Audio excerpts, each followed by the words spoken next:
ایک دعا قرآن میں نقل ہے، ایک دعا حضور کے فرمان میں نقل ہے جو قرآن کریم میں ہے۔ حضرت آدم نے مانگا ربنا ظلمنا انفسنا، میرے مولا غلطی ہو گئی، میرے مولا مجھ سے بھول ہو گئی، اللہ معاف فرما دے، اپنی جان پہ ظلم کر بیٹھا، یوں دعا مانگا جواب نہ آئی، یوں التجا کی جواب نہ آیا۔ اٹھائیے حدیث پاک کی کتاب امام ابو حاتم نیسابوری رحمہ اللہ المتوفى 405 ہجری مستدرک علی الصحیحین میں جلد نمبر 3 میں کتاب تواریخ انبیاء میں حضرت امیر المؤمنین عمر بن خطاب رضی اللہ عنہ کی روایت کو لائے ہیں۔ حضرت عمر نے فرمایا حضرت آدم علیہ السلام نے بھول کی معافی مانگی، جواب نہ آیا، ایک دن حضور کا وسیلہ دیا تو اللہ نے جواب۔ سبحان اللہ۔ میری بات کا مطلب لوگ آتے ہیں، آنے سے پہلے شناسائی نہیں، آنے سے پہلے پہچان نہیں، آنے سے پہلے تعارف نہیں، آنے سے پہلے لوگ واقف نہیں ہیں، لیکن میرے پاک پیغمبر وہ نہیں ہے، ابھی آئے نہیں ہیں، آنے سے پہلے حضرت آدم جب سبحان اللہ کیا مانگا؟ حضور پاک علیہ السلام کی حدیث حضرت عمر یوں نقل کرتے ہیں، اللہ رب العزت کے دربار میں دست دعا کو دراز کیا اور مانگا اللہم انی اسألوکا بحق محمد ان تغفر لی، مولا مجھے محمد کریم علیہ التحیت و تسلیم کے واسطے اور وسیلے سے معاف فرما دے۔ رب العزت کا جواب آیا کیف عرفت محمد ولم تخلقه، اے آدم حضور پاک کو کیسے جانتے ہو؟ اے آدم علیہ السلام محمد کریم علیہ التحیت و تسلیم کی پہچان تمہیں کیسے ہے؟ اب میں نے اسے پیدا کر کے دنیا میں نہیں بھیجا۔ حضرت آدم کو اب تک جواب نہ آیا، اب جواب خدا بندی سے سرفراز ہوئے تو ایک امید قوی ہوئی، عرض کرنے لگے میرے مولا لما خلقتنی بیدک، آپ نے پیدا کیا، فنفخت فی من روحی، روح میرے اندر داخل کی، فرفعت راسی، میں نے سر اٹھایا، فرأیت علی قوائم العرش مکتوبہ، میں نے آپ کے عرش پہ لکھی ہوئی یہ لائن، یہ عبارت پڑھ لی، لا الہ الا اللہ محمد رسول اللہ۔ سبحان اللہ۔ فظننت انه احب الخلق الیک، میں اس بات کا درجہ یقین کو پہنچ گیا جس کا نام آپ کے نام کے ساتھ ملا کے سم کر کے جوڑ کے اکٹھا کر کے ایک پیراگراف میں ایک عبارت و ایک لائن میں لکھ دیا گیا ہے کہ آپ کی عام نہیں اہم مخلوق ہے۔ اے میرے مولا سألتک بحق ہی، میں تجھے اس محمد کریم علیہ التحیت و تسلیم کا واسطہ دیتا ہوں، میری بھول کو معاف فرما۔ سبحان اللہ۔ رب کریم نے جواب دیا غفرت لک، اے آدم میں نے معاف کر دیا، لیکن یاد رکھنا لولا محمد لما خلقتک، حضور اگر آنا مقصود نہ ہوتے میں تمہیں بھی پیدا کرتا، رسول اللہ کی آمد مقصود نہ ہوتی میں آپ کو بھی پیدا نہ کرتا۔ عارف تعالیٰ کے دوستو دو باتیں سمجھ آئی ہیں، پہلے تو یہ سمجھ آیا کہ میرے پاک پیغمبر وہ درجہ، وہ رتبہ، وہ حیثیت، وہ مرتبہ، وہ مقام رکھتے ہیں، ابھی آئے نہیں ہیں، آنے سے پہلے تعارف و پہچان ہو۔ سبحان اللہ۔ اور ایک بات اور بھی سمجھ آئی، اہل سنت والجماعت کا عقیدہ اور نظریہ ہے انبیاء کرام معصوم عن الخطا ہے، انبیاء کرام مفرد الطاعہ ہے، یعنی انبیاء کی بات ماننا فرض ہے، نبی گناہوں سے معصوم ہوتا ہے۔ اور اہل سنت کا عقیدہ ہے کہ جو نبی ہوتا ہے وہ دنیا میں کسی کا شاگرد نہیں ہوتا، جو نبی ہوتا ہے وہ دنیا میں کسی کا اسٹوڈنٹ نہیں بنتا، جو نبی ہوتا ہے وہ دنیا میں کسی کے سامنے زانو تلمذ نہیں پھیلاتا، جو نبی ہوتا ہے دنیا میں کوئی مخلوق میں کوئی استاد نہیں ہے، کوئی ٹیچر نہیں ہے، کوئی ٹیوٹر نہیں ہے، پروفیسر نہیں ہے، پرنسپل نہیں ہے، مربی نہیں ہے، معلم نہیں ہے، مدرس نہیں ہے، نبی اللہ کا شاگرد ہوتا ہے۔ سبحان اللہ۔ نبی اللہ سے پڑھتا ہے، اللہ سے سنتا ہے، اللہ سے علم و عمل لیتا ہے، امت کو علم و عمل دیتا ہے، اور وقت کے نبی کو رب و معلومات دیتے ہیں، وقت کے نبی کو اللہ ان علوم سے بہرور کرتے ہیں جس سے پوری امت مل کے مقابلہ نہیں کرتی۔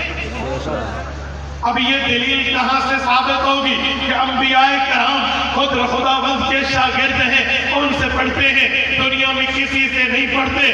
کوئی نے تو کسی نے تو ایسے بھی لکھ دیا کہ حضرت رسول اللہ نعوذ باللہ جب برقہ بن نوفل کے پاس پہنچے تھے، اس نے بتایا تھا آپ نبی ہیں، تو حضور پاک کو استاذی کے طور پہ پتہ چلا تھا۔ اہل سنت اس نظریے کا رد کرتے ہیں، جی نہیں، برقہ بن نوفل حضرت موسیٰ علیہ السلام کی تورات کا ماننے والا ہے، وہ حضور کا استاذ کیسے ہو سکتا ہے؟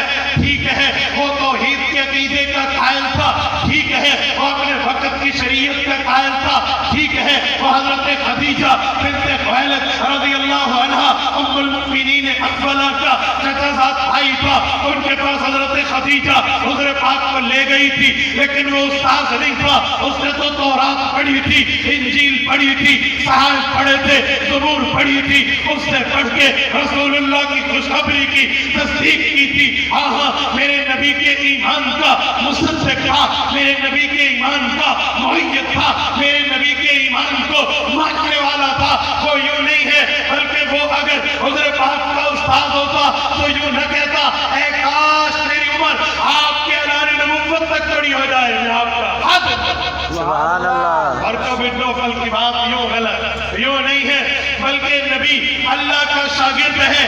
آؤ دلیل کی دنیا میں میں اسی حدیث کو پیش کر رہا ہوں، امام حاکم کی مستدرک علی الصحیحین میں یہ حدیث پاک موجود ہے۔ حضرت آدم علیہ السلام نے عبارت کو دیکھا ہے، عبارت کو پڑھ لیا ہے، لفظوں کو دیکھا ہے، لفظوں کو پڑھ لیا ہے، کلمے کو دیکھا ہے، کلمے کو پڑھ لیا ہے۔ آدم علیہ السلام نے کب پڑھا ہے؟ فرمایا وَنَفَخْتُ فِيَّ مِن رُوحِي، ابھی مجھ میں روح آئی تھی، ابھی روح آئی ہے، کسی اسکول نہیں گئے، ابھی روح آئی ہے، کسی کالج نہیں گئے، ابھی روح آئی ہے، کسی یونیورسٹی نہیں گئے، ابھی روح آئی ہے، کسی ٹیوشن سینٹر نہیں گئے، ابھی روح آئی ہے، کسی مسجد نہیں گئے، ابھی روح آئی ہے، کسی مدرسے نہیں گئے، ابھی روح آئی ہے، کسی مکتب نہیں گئے، کوئی پروفیسر، کوئی ٹیچر، کوئی ماسٹر، کوئی ہیڈ ماسٹر، کوئی چانسلر، کوئی وائس چانسلر، کوئی استاد، کوئی ٹیوٹر، کوئی معلم، کوئی ٹیچر، کوئی مدرس ابھی ان کو نہیں ملا جو پڑھائے، سمجھائے، بتائے، علوم سے بیدار کرائے۔ ابھی روح آئی ہے، عرفات و راسی میں نے سر اٹھایا ہے، کہ قیام روح کے بعد سر کا اٹھانا لفظ با کے ساتھ ہے۔ عربی میں اس با کو کہتے ہیں با تاکید بلا مولا، با تاکید بلا مولا کا معنی وداؤٹ اسپیسنگ، کوئی چیز بغیر گنجائش کے، کوئی چیز بغیر وقفے کے، کوئی چیز بغیر کسی معاملے کے انتظار کیے فوراً آئے، یہ با تاکید بلا مولا ہے۔ فرمایا روح آئی، فرفعت راسی، میں نے سر اٹھایا، فرأیت علی قوائم العرش مکتوبہ، میں نے آپ کے حرف پہ لکھا ہوا پڑھ لیا لا الہ الا اللہ محمد الرسول اللہ۔ پتہ چلا نبی کا استاد دنیا میں کوئی نہیں، اللہ ہے، اللہ علم و عمل نبی کو دیتے ہیں، تعلیم و تعلم اللہ سے لیتے ہیں، علوم سے پیروار اللہ سے ہوتے ہیں۔ ابھی کسی استاد کے پاس آدم علیہ السلام نہیں گئے، اللہ نے بتایا، آدم علیہ السلام نے پڑھ کے سنایا، تو نبی اللہ کا شاگرد ہے۔ نبی اللہ کا شاگرد ہے، وہ کسی کے سامنے زان و تلمذ نہیں کہنا۔ اور پھر میں ایک جملہ مزید کہوں، میں نے کہا دنیا میں لوگ آتے ہیں، آنے کے بعد جان پہچان شناسائی تعارف انٹروڈکشن، لیکن میرے پاک پیغمبر وہ ہیں ابھی آئے نہیں ہیں، آنے سے پہلے عرشوں پہ ان کا تعارف کرایا تھا۔ یعنی کم مقام نہیں ہے، کم مرتبہ نہیں ہے، کم رتبہ نہیں ہے، کم درجہ نہیں ہے، کم حیثیت نہیں ہے، کم ویلیو نہیں ہے۔ واقعی یہ وہ تاج ہے جو امام الانبیاء کے سر پہ سجا ہے، واقعی یہ وہ تمغے ہیں جو امام الانبیاء کے کندھوں پہ سجا ہے۔ اور میں ایک بات مزید کہوں، میں نے کہا میرے پاک پیغمبر کے آنے سے پہلے حضور پاک کا ذکر ہے، میرے پاک پیغمبر کے آنے سے پہلے رسول اللہ کا چرچا ہے، میرے پاک پیغمبر کی آمد سے قبل اللہ کے رسول کے گن گائے جا رہے ہیں۔ میرے دوستو یاد رکھنا، رسالت مآب کے آنے سے پہلے صرف ذکر جنت تک محدود نہیں ہے، صرف ذکر عرش تک محدود نہیں ہے، صرف ذکر آسمان تک محدود نہیں ہے، صرف ذکر کر دنیا تک محدود نہیں ہے، بلکہ ہر امت میں ہر امتی کو ہر نبی کو حضور پاک کے آمد کا علم دیا، ہر امتی کو جہاں تک وہ نبی سے ریلیٹڈ ہوگا اتنا اس کے پاس حضور پاک میں پاور آف ٹائل ہے۔ آؤ میں ایک جملہ اس پر مزید دیتا ہوں۔ امام سہیلی روز الانف میں لکھتے ہیں، دارالعلوم دیوبند کے شیخ التفسیر مولانا ادریس جھانگری رحمہ اللہ سیرت المصطفیٰ میں لکھتے ہیں، فرمایا پیغمبر علیہ السلام کی پیدائش سے کم از کم 3-4 صدیاں پہلے شاہ طبہ یمن کا بادشاہ اس علاقے سے گزرا جسے دنیا مدینہ کہتی ہے، اس وقت سے یثرب کہتے تھے۔ سورت نمبر 33 سورت احزاب میں بھی رب العزت نے یہ لفظ فرمایا ہے، یا اہل یثرب لا مقام لکم فارجعوا۔ یثرب مدینے کا پرانا نام ہے، یہاں سے گزرے، اتفاقاً رات ہو گئی، بادشاہ نے قافلے کو وہاں پر قیام کا حکم دیا، قافلہ رکا استراحت کے لیے، سستانے کے لیے، آرام کے لیے، لوگ اپنے اپنی خوابگاہوں میں چلے گئے، وہاں خیمے لگا کے ان کے پنجے گاڑ کے بستر لگا دیے، اپنی خواب کی آماجگاہوں میں پہنچ گئے۔ لیکن بادشاہ کے لشکر میں علماء کی جماعت تھی، ان علماء نے ایک دوسرے کو کہا کہ یار جب سے یہ شہر شروع ہوا ہے اور ہم یہاں آئے ہیں، آپ کو کوئی خاص لگ رہا ہے؟ کچھ معاملے میں کوئی سمجھ بوجھ، کوئی یومی معافوں کے اشاروں سے دوسرے سے بات کی؟ انہوں نے کہا جی ہاں۔ کہا ہم نیند قربان نہ کریں، اس شہر کا وزٹ کرتے ہیں، اس شہر کا چکر لگاتے ہیں، اس شہر کے بارے میں ذرا تھوڑی معلومات لیتے ہیں، تھوڑا سرچ کرتے ہیں کہ کیا جو آپ کے اور میرے ذہنوں میں چل رہا ہے یہ وہ شہر تو نہیں ہے۔ عارف والا کا دوستو علماء نصر گھومے پھرے، سنگریزے دیکھے، پتھر دیکھے، پہاڑ دیکھے، کھجورے دیکھے، درخت، باغات دیکھے، کنویں دیکھے، ریت دیکھے، چشمے، پوری ترتیبیں۔ آپ کہیں گے چشمے میں خطابت میں کجینی مدینہ میں چشمے ہیں، آپ نے دیکھو میں دیکھ کر آیا ہوں، آتی جن سے تھوڑا آگے جاؤ بڑا بہترین چشمہ ہوگا، تو جو سب کچھ کو میں وزٹ کیا اور دیکھا، اور اس نتیجے پہ پہنچے کہ یہ آخری نبی کا شہر۔ اپلیکیشن لکھتے ہیں، درخواست لکھتے ہیں بادشاہ کو، صبح کوچ نہیں کرنا، ہمارا موقف سننا ہے۔ صبح ہو بادشاہ کی طرف سے کوچ کا اعلان ہونے لگا تو پوائنٹ آف آرڈر پہ اپلیکیشن جا چکی تھی، بادشاہ نے طلب کیا جی علماء کی جماعت 400 علماء، بادشاہ سلامت، ایک درخواست، کہ جی بتاؤ، کہ ہم یہاں سے نہیں جاتے۔ انہوں نے کہا یمنیوں، وہاں کے رہنے والوں، دیار غیر میں، پرائی جگہ میں، گویا وہاں کے لوگوں نے کہا ہوگا اپنی جگہ ہے ہی ہے، ہم نہیں جاتے، یہاں رہے۔ بادشاہ نے پوچھا، میں نے تو تمہاری شان میں کمی کی، میں نے بھی تمہاری گستاخی کی ہے، تم مجھ چاہت کیوں رہے؟ کیونکہ اس وقت کے میں حضرات بزرگوں کی موجودگی میں عرض کر رہا ہوں، اس وقت کے بادشاہ علماء کے قدردان ہوتا نہیں سکتے، اس وقت کی حکمرانیہ اور اس وقت کے اشرافیہ، اس وقت کی سلطانیہ، اس وقت کی قیادت اور حکومت اور سیادت رکھنے والے اہل علم کے قدردان ہوتے ہیں۔ یوں نہیں ہے جو آج کے دور میں اہل علم پر زمین تنگ کی جا رہی ہے۔ مسجد کہاں سے لی؟ وقف کے معاملات دکھائیں، سورس آف انکم آپ کے فاؤنڈر کا دیکھیں گے، زمین کہاں سے ملی، یہ زمین کی پوری ڈیٹیل دیں گے، آپ اس کے چیک اینڈ بیلنس کرائیں گے، فلاں ہوگا تو پھر مسجد بنے گی، جی نہیں۔ اچھا 18 سال سے پہلے کلمہ پڑھ لیا، جی نہیں، 3 مہینے کمرے میں بٹھاؤ، یہودی علماء بلاؤ، عیسائی علماء بلاؤ، ہندوؤں کے پنڈت بلاؤ، پارسیوں کے سنسکرت کے بندے بلاؤ، اسے بتائیں ہمارا مذہب یوں یوں یوں یوں اچھا، اگر یہ 3 مہینے تک مطمئن ہو جائے تو پھر اسلام قبول کرے، ورنہ جو مذہب اختیار ہے۔